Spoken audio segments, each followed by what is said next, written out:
Saturday night அங்கேயே stay பண்ணிட்டு ஜாலியாக எல்லாரும் கூடயும் பேசிட்டு சண்டே மார்னிங் விழுந்தோடனே கிளம்பியாச்சு. ஒரு 6:30 போலலாம் வீட்டிலேருந்தே கிளம்பிட்டோம். ஜாலியாக போயிட்டுருந்தோம். எங்கே போகிறோன்னா மதுரைக்கு தான் போகிறோம். அங்கே ஒரு கோயிலுக்கு போகலாமேன்னு சொல்லிட்டு தான் போயிட்டுருந்தோம்.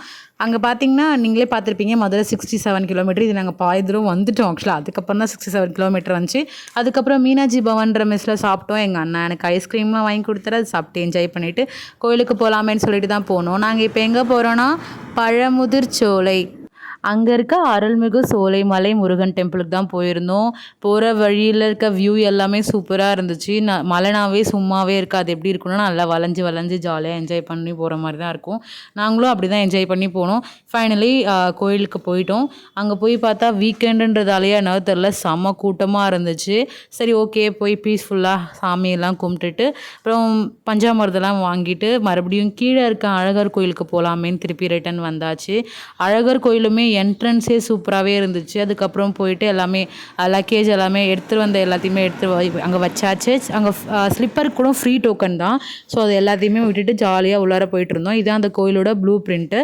இங்கேயுமே கூட்டமாக தான் இருந்துச்சு. வெயிட் பண்ணி சாமி பார்த்துட்டு வந்தாச்சு. வர வழியில் தான் யானைமலை இருந்துச்சு. அங்கே போகலாம், அதெல்லாம் ஜஸ்ட் வீடியோ எடுத்திருப்பேன். அதுக்கப்புறம் கல்யாணி மெஸ்ஸில் தான் சாப்பிட்டோம். சாப்பாடு சூப்பராகவே இருந்துச்சு. மட்டன் பிரியாணி, கோலா உருண்டை, போட்டி, அதுக்கப்புறமா அந்த லிவர், இது எல்லாமே சாப்பிட்டு சூப்பராகவே என்ஜாய் பண்ணோம். அதுக்கப்புறம் கலைஞர் லைப்ரரிக்கு போகலாம் அப்படின்னு சொல்லிட்டு அங்கே தான் போயிருந்தோம். அங்கே உள்ளே போகவே சூப்பராகவே இருந்துச்சு. ஸோ ஃபைனலி கலைஞர் சென்ச்சுரி லைப்ரரிக்கு ரீச் ஆகிட்டோம். இங்கே இருக்க வரைக்குமே 3 கப்புள்ஸாக தான் இருந்தோம். ஸோ ஜாலியாகவே என்ஜாய் பண்ணோம். உள்ளே போய் புக்ஸ் எல்லாத்தையும் பார்த்துட்டோம். அதுக்கப்புறம் எங்கள்லேருந்து ஒரு கப்பல் வந்து மழை பெய்கிற மாதிரி இருக்கேன்னு சொல்லிட்டு அவங்க மட்டும் வீட்டுக்கு கிளம்பிட்டாங்க. மீதி 2 கப்புள்ஸ் மட்டும் தான் இருந்தோம். அதுக்கப்புறம் திருமலை நாயக்கர் மஹால் அங்கே போயிருந்தோம். ஜாலியாகவே இருந்துச்சு. பார்க்கவே சூப்பராகவே இருந்துச்சு அந்த பேலஸ் பார்க்கவே. அங்கே பார்த்துட்டு சரி கீழடியில் இருக்க மியூசியமுக்கு போகலாமேன்னு சொல்லிட்டு அங்கே தான் கிளம்பி போயிருந்தோம். நம்மளோட பாரம்பரியம் நிறைய பொருட்கள் எல்லாமே அங்கே வச்சுருந்தாங்க. நம்மளோட ஓல்டேஜில் நம்ம எப்படிலாம் இருந்தோம் எல்லாத்தோட வியூவுமே அங்கே சூப்பராக இருந்துச்சு. அது எல்லாமே ஒரு ஹவுஸில் வச்சுருக்காங்க. அதோட லுக் சூப்பராகவே இருக்குது. கிட்டத்தட்ட ஒரு 5 ஹவுஸ் கிட்ட இருக்குது. 6th ஹவுஸ் வந்து இன்னும் கட்டிகிட்டு இருக்காங்க. பார்க்கவே சூப்பராக இருந்துச்சு. அது எல்லாத்தையும் பார்த்துட்டு மறுபடியும் ரிட்டன் வீட்டுக்கு வந்துட்டோம்.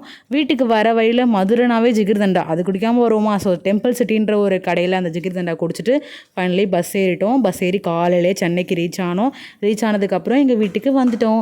நாங்கள் இப்படி தான் என்ஜாய் பண்ணோம். அடுத்த வீடியோவில் பார்க்கலாம்.